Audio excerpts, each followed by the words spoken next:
Telugu Desam party Janasena కూటమి కట్టింది పర్వాలేదు కానీ మొదటికే పవన్కు రాజకీయ భవిష్యత్తుకే ఇప్పుడు ఒక్కసారిగా అడ్డం పడుతున్నాయి రాజకీయాలు అన్నీ కూడా. చంద్రబాబు నాయుడు కంటే రాజకీయంగా అనుభవం ఉంది, చాలా చూసి వచ్చాడు అనుకుందాం. ఇక రాబోయే కాలంలో పెద్దగా ఆయనకు అనుభవం పెద్దగా రాజకీయంగా పెద్దగా ఫలితాలు రాకపోయినా పెద్దగా పర్వాలేదు అనుకోవచ్చు. కానీ ఇక్కడ భవిష్యత్తే తాకట్టు పెట్టిన పవన్ కళ్యాణ్ ఏమనాలి అంటూ ప్రజానికం మొత్తం ఇప్పుడు ఆగ్రహం వ్యక్తం చేస్తున్నారు. ఎంతో భవిష్యత్తు ఉంది, రాజకీయాల్లో రాణించగలిగే సత్తా ఉన్న వ్యక్తిగా పవన్ ప్రతిపక్ష హోదా సాధించాల్సింది పోయి కనీసం ఆ ప్రతిపక్ష హోదా కాదు కదా, కనీసం చెప్రాసికి కూడా పనికిరాని వేషాలు వేస్తూ నిలదొక్కుంటాను అంటే ఎవడైనా నమ్ముతాడా?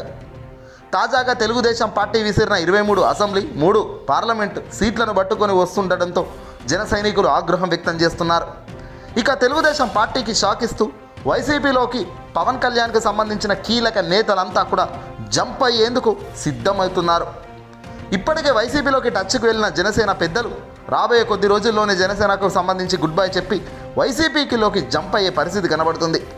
ఇందులో ఊహించని ఒక వ్యక్తి కూడా ఉన్నారట. మరి ఆయన ఎవరు, ఏ పాత్ర పోషించిన వ్యక్తి వైసీపీలోకి వెళ్ళబోతున్నారు అనేది మాత్రం చాలా సస్పెన్స్. కానీ తెలుగుదేశం పార్టీకి మొదటి నుంచి షాకులు తగులుతూనే ఉన్నాయి. గతంలో జగన్మోహన్ రెడ్డి గారు ఒక్కొక్కరి అభ్యర్థుల ప్రకటన ఇన్ఛార్జీలను ప్రకటిస్తున్నప్పుడు రెచ్చిపోయిన ఈ ఎల్లో మీడియా ఇప్పుడు ఎందుకు ఆ మాదిరిగా రెచ్చిపోవడం లేదు? వణికిపోతున్నారా, భయపడుతున్నారా? తెలుగుదేశం పార్టీ తొలి జాబితాతోనే కుప్పకూలిందని చెప్పాలి.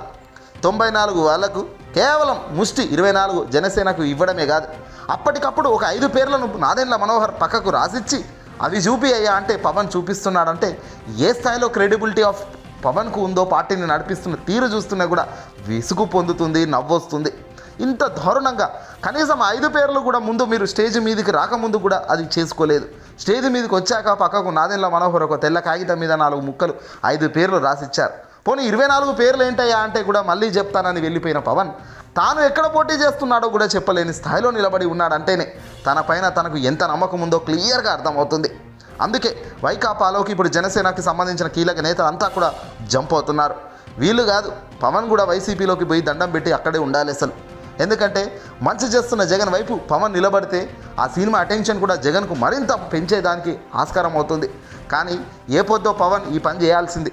కానీ ఇప్పటిదాకా జగన్ అనే మంచి వ్యక్తిని పవన్ నమ్మకుండా చంద్రబాబు లాంటి ప్యాకేజీ స్టార్లను పట్టుకొని కేవలం తన సొంత లాభం కోసం మాత్రమే పవన్ చూస్తున్నాడే తప్ప మరొకటి కాదు అనేది తాటతెల్లమైపోయింది.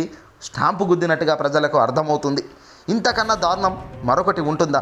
ప్రజలను తాకట్టు పెట్టి చివరకు తన నమ్ముకున్న పార్టీ కార్యకర్తల జీవితాలను తాకట్టు పెట్టి పవన్ ఏం సాధిస్తాడు? ఏదేమైనా ఆ దేవుడు ఉంటాడో వాచ్ చేస్తూనే ఉంటాడు.